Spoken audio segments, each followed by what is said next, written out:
I'm going to teach you how to thread your punch needle, and this is the exact same regardless of the type of punch needle that you have. If you have the smaller wooden ones or just ones that look a little bit different, as long as there's that hole in the tip and the actual punch needle is hollow, which all punch needles should be, then this tutorial will work for you and you'll be able to thread your punch needle from watching this.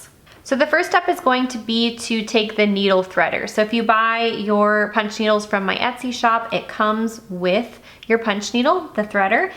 If you haven't gotten yours from there and maybe yours didn't come with a threader, you could make one similar to this out of wire.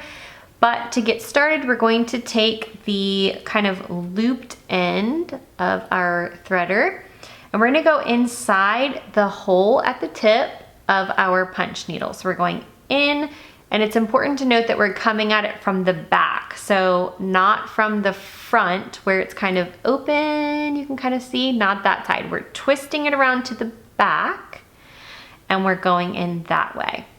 Once you've stuck it through that way, we need this to go down inside the hollow part of the needle. So we stuck through here and then we're going down inside the hollow part until it sticks out the other side, just like that.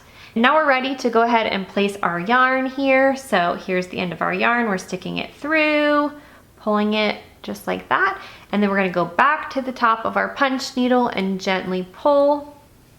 And that will pull our yarn through the inside and, very important, through this little hole in the top of the needle. And that is how you thread your punch needle. I like to start with just like 3 to 4 inches left on the end, and then you're ready to go.